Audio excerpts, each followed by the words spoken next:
इस्लामाबाद में एक बार फिर 8 मार्च बिल्कुल करीब है और औरत डे मनाया जाता है। इस्लामाबाद में भी औरत मार्च मनाया जाएगा, लेकिन अभी तक एनओसी जारी नहीं किया गया।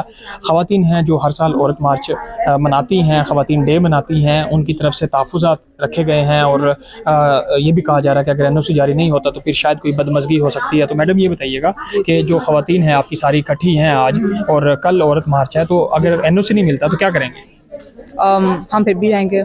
हमने वहाँ पे जाना तो ज़रूर है। हम वहाँ पे जाएंगे, हम देखेंगे कि क्या होता है, हम फिर भी गैदर होंगे, हम अपनी भरपूर कोशिश रखेंगे। तो नहीं तो अभी आप लोग एक नारा लगा रहे थे कि एक दो बातों की एक बात सुन ले ये मौलवी हजरात, तो ये माह रमज़ान की वजह से एनओसी जारी नहीं हो रहा या उलमा की प्रेशर की वजह से नहीं हो रहा? आई डोंट थिंक उससे रिलेटेड है, क्योंकि पिछले 6 सालों से हमें एनओसी नहीं मिला। तब तो रमज़ान नहीं था, तो तब आई डोंट थिंक उसकी वजह से होगा। उन्होंने हमें नहीं बताया कि क्यों एनओसी नहीं देते।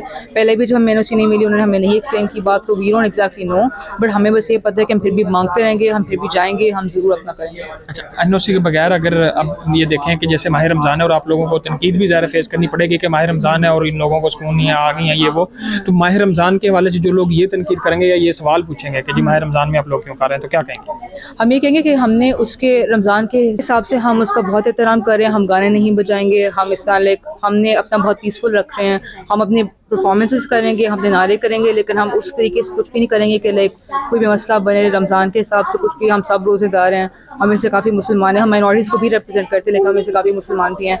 तो आई डोंट थिंक इसमें मसला बनना चाहिए। हम भी वहाँ पे जाएंगे, हम ज़रूर कोशिश करेंगे। अच्छा, एक और बात हो रही थी कि जो यही बात नारा लगा रहा था कि दो बातों की एक बात सुन ले मौलवी हजरात, तो जो एनओसी है वो तो वज़ीर-ए-आज़म शहबाज शरीफ नहीं दे रहे, वो तो मौलवी नहीं है। हाँ, वो तो मौलवी नहीं है। हमने तो उनको डायरेक्ट लेटर लिखा है, तो अभी तक हमें जवाब नहीं आया। अब देखते हैं क्या होता है। अच्छा, और अगर एनओसी भी नहीं मिलता और माह रमज़ान की ये सिचुएशन रहती है, तो आप रूटीन में जिस तरह पहले आते जाते हैं, आप किस तरह इसको ऑर्गेनाइज करेंगे?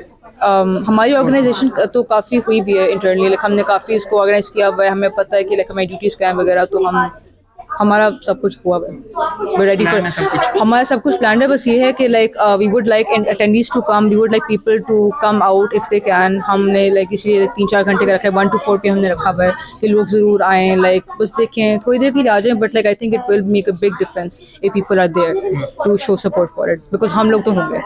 ठीक है, थैंक यू। अगर ये मेरा कैमरा मैन आपको दिखाए तो प्रेस क्लब इस्लामाबाद में हम मौजूद हैं। ख़वातीन इस वक्त इस्लामाबाद प्रेस क्लब में हैं और आज इन्होंने प्रेस कॉन्फ्रेंस भी की है और एनओसी के हवाले से तहफ़्फ़ुज़ात भी किए हैं और इन्होंने ऐलान किया है कि अगर एनओसी जैसे हर साल नहीं मिलता, अगर इस बार भी ना मिला तो ये अपना जो ख़वातीन डे है, औरत मार्च है, इसको भरपूर तरीके से रूटीन में मनाएंगे। लेकिन माह रमज़ान के उन्होंने अनाउंसमेंट की है कि जिस तरह माह रमज़ान है तो उसका ख्याल रखते हुए कुछ अपनी परफॉर्मेंसेज वो उसमें से ज़रूर निकालेंगे, लेकिन औरत मार्च जो है उसको कैंसिल नहीं किया जाएगा। तो लिहाजा जो ख़वातीन हैं औरत मार्च की इस्लामाबाद की, उन्होंने 8 मार्च को यानी कल औरत मार्च जो है बाकायदा अपना जिस तरह रूटीन में होता है उसी तरह मनाने का ऐलान किया है।